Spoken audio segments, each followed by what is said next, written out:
Naam, hujambo kokote uliko na karibu tena kwenye habari zangu za sasa.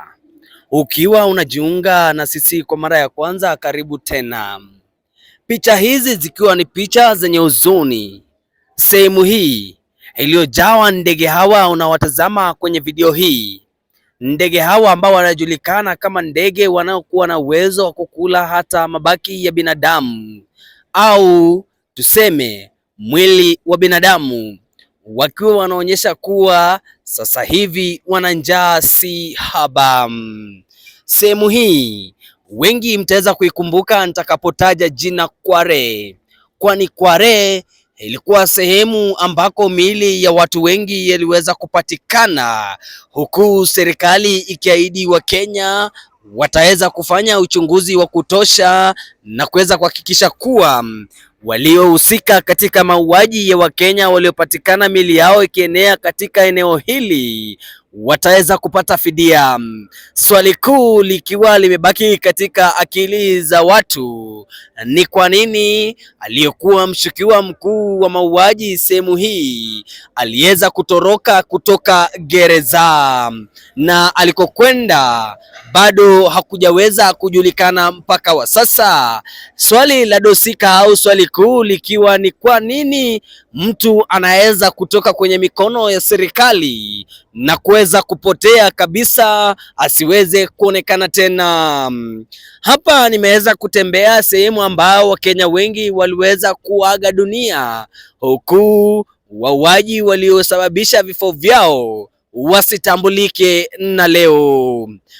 Picha unaitazama ni sehemu hii ya Kware, huku takataka ikiwa imejaa kila sehemu. Je, ni nani anayefahamu kilichoko katika takataka hizi?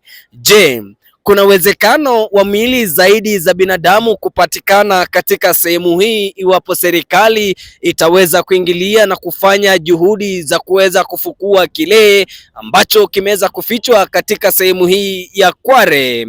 Nikiweza kutazama pembezoni kote, utaona kwamba kuna malori ya serikali ambayo tayari yameleta takataka.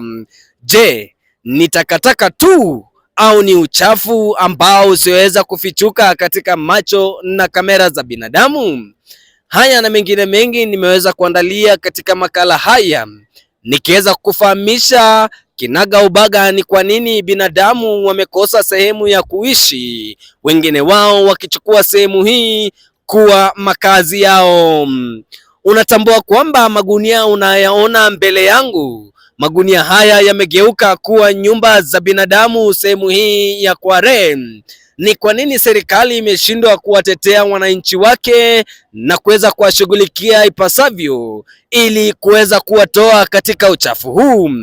Hili ni swali ambalo wengi wamekuwa wakishangazwa, huku wengine wakiishi maisha mazuri kwenye magorofa yaliyoko kando ya sehemu hii.